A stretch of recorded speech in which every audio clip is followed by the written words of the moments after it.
여성의 성과 관련한 것을 상업화한다고 하면 대부분 직접적인 성매매 또는 여성 자체를 섹스쾌락의 대상으로 상품화하는 것으로만 연상합니다. 그래서 이에 대해 불쾌감을 느끼는 경우에만 이것을 문제시하고 재조명하게 됩니다.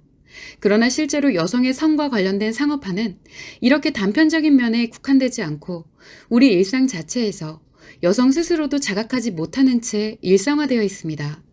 특히 여성의 외형과 관련된 모든 상업은 여성의 성과 관련된 상업입니다.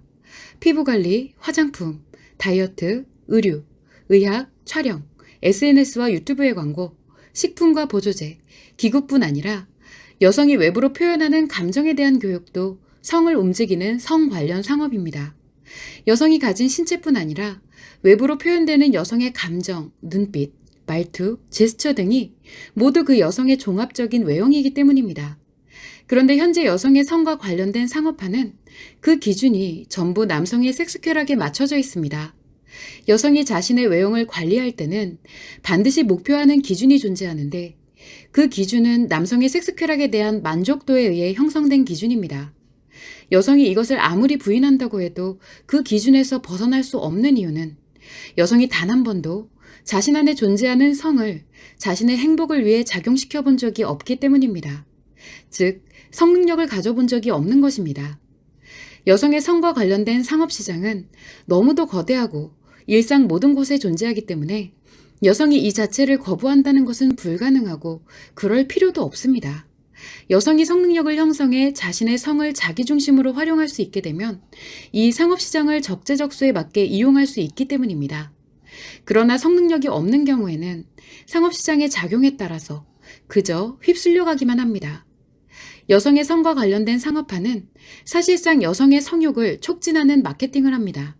이때 여성의 성욕은 여성의 상처와 직접적으로 연관되면서 정비례하기 때문에 이 상업시장에 휩쓸리고 노출될수록 여성의 상처 역시 크고 깊어집니다.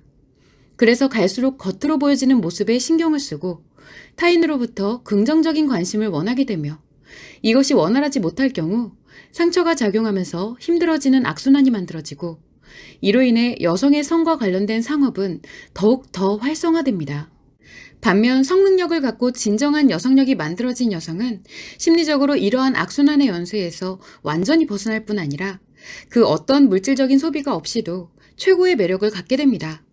그러면서 모든 일상에서 여성의 성과 관련된 상업화가 어떻게 이루어지는지 명확히 알 수 있기 때문에 그 안에서 상처를 키우며 헤어나오지 못하는 여성들이 안쓰럽게 느껴집니다. 특히 그런 여성들은 남성의 섹스쾌락 기준에 맞춰 여성의 성적 매력만이 여성 최고의 매력이라고 착각하기 때문에 겉으로 보기에는 굉장히 예쁘고 화려해 보입니다. 그럼에도 성능력을 갖게 된 여성 여러분은 더 이상 그런 여성이 부럽지 않고 오히려 그 이면에서 작용하는 상처와 남성의 섹스욕구 표현을 행복이라고 착각하는 모습이 안쓰럽게 느껴집니다. 따라서 여성이라면 누구나 여성 아카데미를 통해 성능력을 형성함으로써 불필요한 소비시장에 놀아나지 않고 그럼에도 스스로 충만한 행복을 느끼며 누구와도 비교할 수 없는 최고의 매력을 형성할 수 있어야 할 것입니다.